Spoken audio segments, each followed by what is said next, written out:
Hey everyone, Chad here with Savage Camper. Today I'm here with Ariel. Just a reminder, please subscribe to the Savage Camper YouTube channel. Your support is greatly appreciated. Previously, I got the chance to meet Ariel for the first time at the Savage Camper Overland Rig Meetup.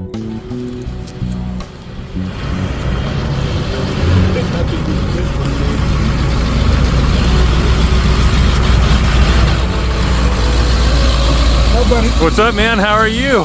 Good.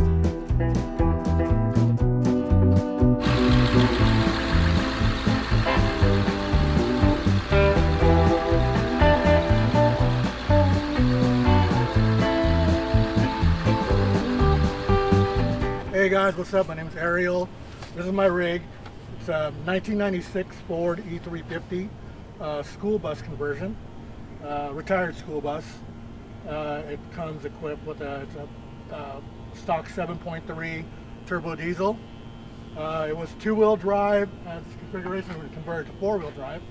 When I got it, the Dana 60 up front was already installed. I had a brand new 4R100 transmission in my F250 and a transfer case that I switched out over to this bus. As you see, I've done a bunch of things to it. These are all aux beam lights. I call them Beijing design because I can't afford Baja design.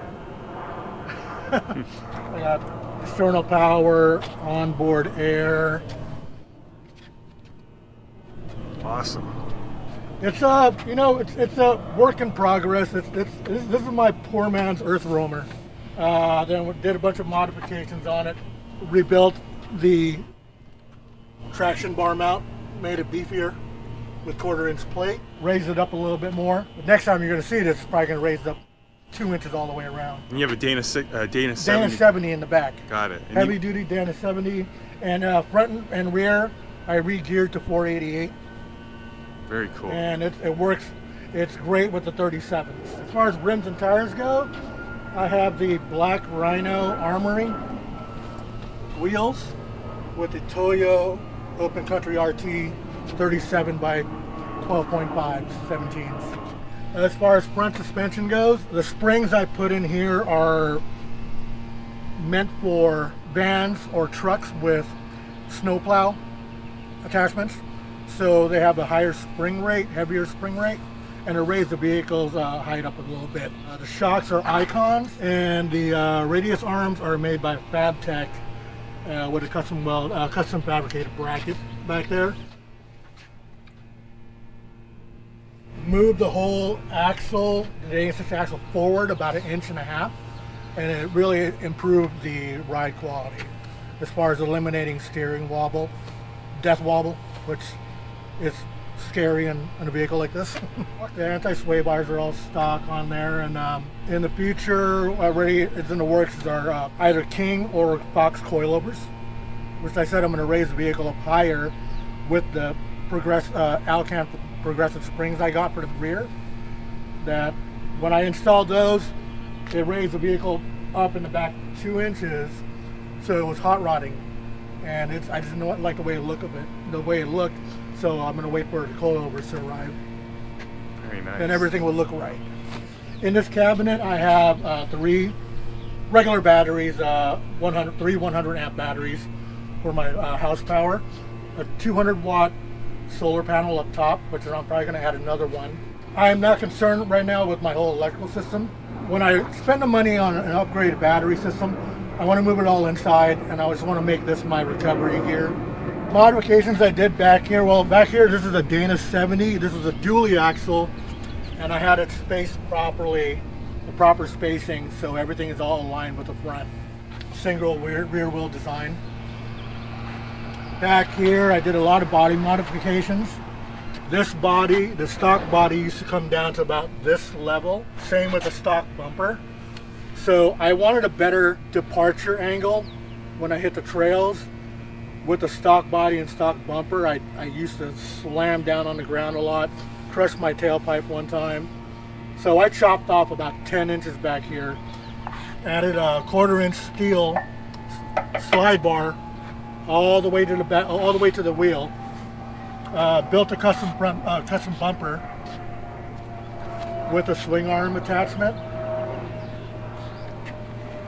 It's where I carry my e-bikes.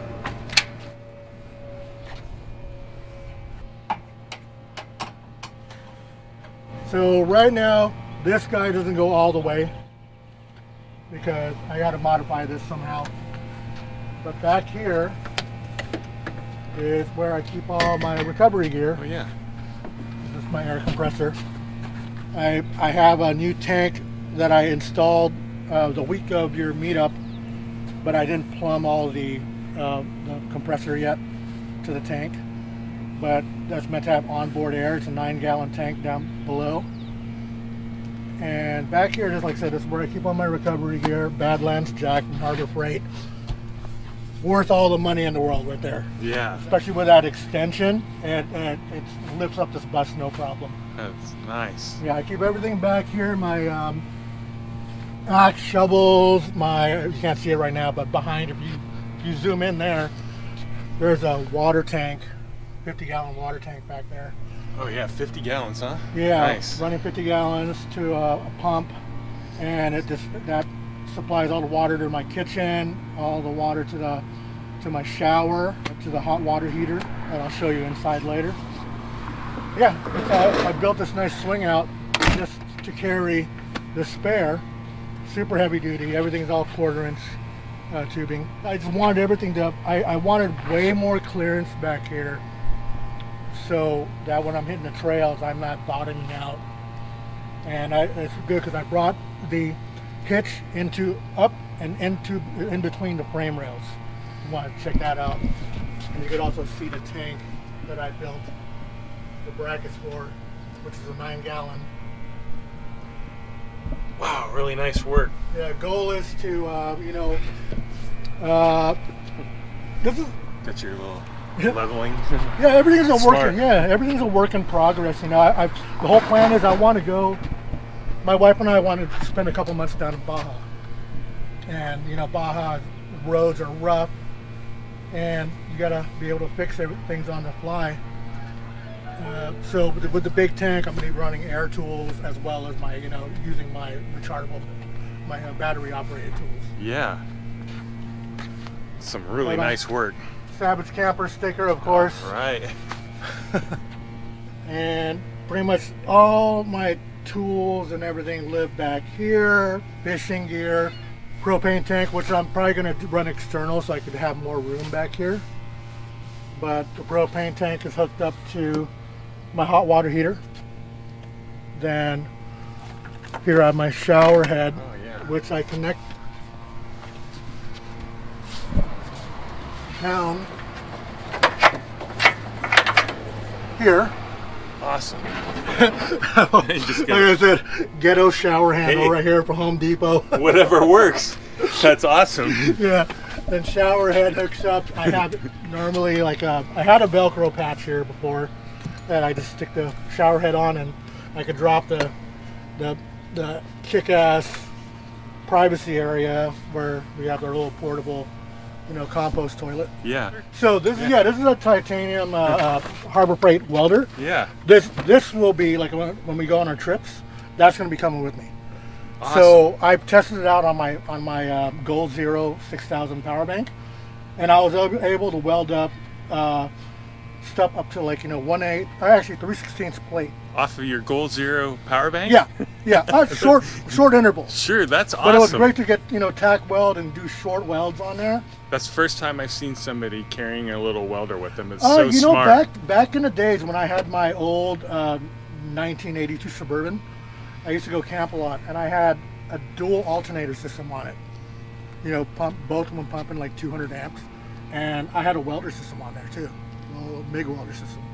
So definitely this will be coming on trips, Yeah. especially when we go down to Baja, and the year after that we plan to go up to Alaska. I have a nice big trunk system here where I can carry a lot of gear. Yeah. It's nice too because it's waist height. You can just, right here, you don't have to bend over, down, it's just easily accessible. Yeah, inside I have the full kitchen and all that, but I love to do all my cooking outside. So future plan is to have a little fold down table, Perfect. like those Jeeps have in their tailgates. From the information I've gathered, this bus body was built by Thomas, and they're made really strong. I'm trying to find this old video that Thomas put out with the Thomas Minotaur, which is its body, where they put an 18,000 pound full-size bus on top Wow. to demonstrate the strength of the roof. Wow. Well, you want to come inside? Yeah. I kept like what I really love about this bus. I love this sliding door system. Oh yeah. I mean, this is its opening system, and that's one thing I really love about the bus. My wife was bummed because she wanted me to install a seat here, but I didn't want to eliminate all this stuff. It's just such a cool thing. I love the nostalgia with this. It's not a school bus without these doors. Oh, absolutely.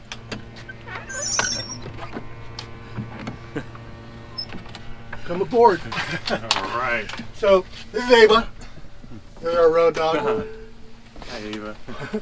So I installed this seat from a Transit for my wife and Ava. It's pretty comfortable, but I wish it would recline. That's the only downfall about it. She's always stuck in one position. And yeah, this is our kitchen. This is, like I said, this is our poor man's earth roamer, and this is just basically a Home Depot cabinet. Holds all the gear we need. There's so much room, the width. So much room with the width. Before we got this, my wife and I were going to go the Sprinter route, but I was like, that's so much money. And when I got into the Sprinter, it was nice that I was able to stand up all the way because I was 6'4". I'm not able to do that with this bus, but I don't spend a lot of time standing up in here. Everything's just like, they come in here to sleep, grab stuff, cook outside. Luckily, we live in California. We don't have to deal with that the cold weather, stormy weather, where everything is done inside. We have, we live in California, so we have all this. Yeah. You get to enjoy the outside. Absolutely. Dometic fridge, which is great. This Dometic fridge runs on propane, AC, and DC. I have my sink, to my power, to my water tank. Very nice. All my controls here for the cabin, lights. Oh yeah. Got more Home Depot cabinets here. Awesome. Always have to have the spam. Yeah. As far as here goes, this is my internal power bank. We were lucky enough to inherit this from my wife's grandfather. We camped out off the grid, and it's powered the bus for a good 3 days. Wow. Really? Before having to recharge. Those electrical systems you see that people have in their overland vehicles, man, that's a lot of money with those batteries. We're lucky to have this to go, just use this for now until we save up enough money to go with a full power bank. Yeah, upgrade it, huh? Yeah. Yeah, well, it works. Here we have my queen size bed, which is awesome, super comfy. We get to sleep east and west. Whole lot of room, and compared to if we had this queen size bed in a Sprinter, this bed would be like all the way out here and taking up so much room. Below the bed, giant cabinet for our blankets, gear, Starlink. My whole plan is to transfer the whole, when I have the money and build up the whole battery system with the Victron and all that stuff, is to have it underneath this bed where the water tank is. Then the water tank is going to be a smaller tank placed at the bottom of the bus where the spare tire well is at. I've done a couple of river crossings, and I don't feel good about having the batteries in that container, in the compartment, especially hitting water. Sure. So I'd rather have it nice and dry up in the cab. And what I'm going to do is have this whole platform be able to lift up with some shocks and stuff. So. Yeah. And I'll be able to access the battery bank and all the electronics. But I'm going to go full on, lithium batteries, DC-DC charger, Victron system. Very nice. I want to be able to stay off grid for weeks. This is the original ventilation and escape hatch. That's cool. I love this. I'm going to keep this because every bus I've been in had it. It's still practical too. The Yeah. escape hatch, for whatever Totally. reason. If we roll over, we can get out this way. There's 3 areas to get out. Now there's actually 2 areas to get out now. This hatch and the side door. And that was the con about having a spare tire holder back there. But I couldn't fit that underneath the bus. Underneath here is just our little sofa area. I use it as my closet. Big old jackets and stuff live in there. We also have a diesel heater right there. That thing is hot. Yeah, You could be in 0-degree weather and that thing, you'll have to have all the windows open. Control for the diesel heater. I'm a fisherman, so all my rods live up top when we go on our trips, when we're towing the boat. Regular stock dash, no radio. Very simple. My entertainment system is my phone hooked up to my JBL speaker right behind you. I kept everything stock. Oh, this is my backup camera. Oh. A fan, and up here I just got my hat collection, sombreros, another Savage Camper sticker, memorabilia right here. This is like our good friend Raul passed away last year, and this is like our little bike club called Calaveras Bike Club. Sorry about the loss. Yeah. Thank you. And there's a photo of my wife on her custom bike. So, good wall. Good, keep memories, cool stickers, and place stickers of favorite places we like to go to. Is that like a drop-down screen or something? Yes, it's a drop-down curtain, privacy curtain.